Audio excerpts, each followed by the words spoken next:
RQ-4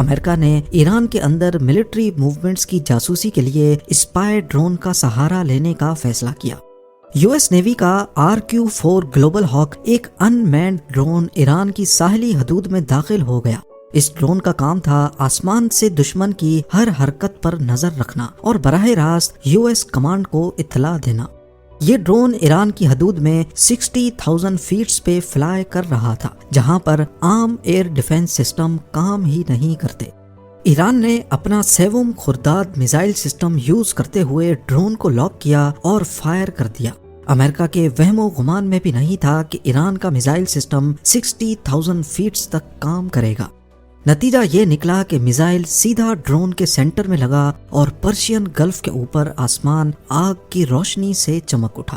Iran کے مطابق یہ ڈرون ان کی سمندری سرحد کے 15 کلومیٹر اندر گھس چکا تھا، لیکن US کا کہنا تھا کہ ڈرون انٹرنیشنل ایئر اسپیس میں ہی تھا۔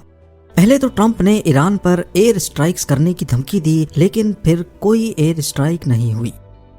آئیے اب چلتے ہیں 1987 میں۔ ایران عراق وار کے دوران پرشین گلف میں بہت زیادہ ٹینشنز پھیل گئی تھیں۔ ایران کویتی آئل ٹینکرز کو پرشین گلف میں نشانہ بنا رہا تھا، جس کی وجہ سے پوری دنیا میں آئل کا بحران پیدا ہونے کا خدشہ تھا۔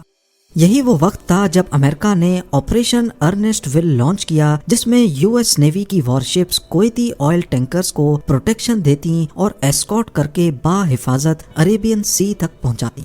1 سال تک چلنے والا یہ آپریشن ورلڈ وار 2 کے بعد US نیول کانوائے کا سب سے بڑا آپریشن تھا۔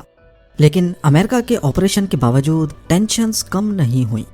تب امریکہ نے کویتی آئل ٹینکرز کو ری فلیگ کرنے کی پرمیشن دے دی، یعنی کویت کے کئی ٹینکرز پر کویتی فلیگ ہٹا کر امریکہ کا فلیگ لہرا دیا گیا، اور پھر اعلان کیا گیا کہ امریکن فلیگ والی شپ پر اگر ایران نے حملہ کیا تو یہ امریکہ پر حملہ تصور کیا جائے گا۔ ایران کچھ وقت تک برداشت کرتا رہا، لیکن پھر 16 اکتوبر 1987 کو اس سے رہا نہیں گیا۔ MVC آئل سٹی ایسی ہی ایک کویتی شپ تھی جسے ری فلیگ کر کے امریکہ کا بنا دیا گیا تھا۔ ایران نے Chinese made silk warm missile launch کیا جو سیدھا شپ کے برج پر آ کر لگا۔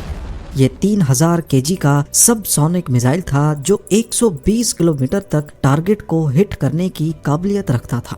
اس وقت اس شپ کے آس پاس US نیوی کی کوئی وارشپ نہیں تھی، کیونکہ عموماً ایران ری فلیگڈ شپ کو نشانہ نہیں بناتا تھا۔ یہ ایران کی طرف سے کسی بھی امریکن فلیگڈ شپ پہ ہونے والا سب سے پہلا حملہ تھا۔ اس حملے میں 18 کریو ممبرز زخمی ہوئے اور شپ کا کیپٹن جو US سٹیزن تھا، اس کا چہرہ زخمی ہونے کی وجہ سے اس کی دونوں آنکھیں ضائع ہو گئیں۔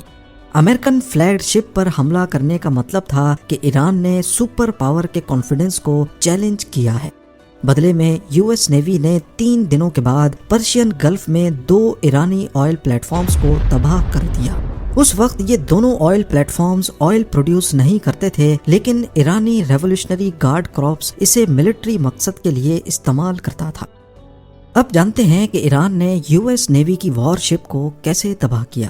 آپریشن ارنسٹ ول کے دوران ہی ایران نے پرشین گلف میں آئل ٹینکر شپس کو تباہ کرنے کے لیے ایک ایسا طریقہ استعمال کیا جو US نیوی کی ایک وار شپ کو بھی لے ڈوبا۔ ایرانی نیول فورسز نے پرشین گلف میں مائنز کا ایک نیٹ ورک بچھا دیا۔ یہ مائنز پانی کے اوپر نہیں تیرتی تھیں، کیونکہ اگر پانی کے اوپر ہوں گی تو آسانی سے انہیں بائی پاس کیا جا سکتا تھا۔ ان مائنز کو چین کے ساتھ باندھ کر اینکر ویٹ لگایا جاتا اور اسپیڈ بوٹس کے ذریعے انہیں پانی میں پھینک دیا جاتا۔ چین کی لمبائی اتنی رکھی جاتی کہ مائن سرفیس سے 5 میٹر نیچے تیرتی رہے، کیونکہ بڑی شپس کا حل سرفیس سے 10 میٹر نیچے ہوتا ہے، یعنی مائن صرف تب پھٹے گی جب کوئی بھاری شپ اس کے اوپر سے گزرے گی۔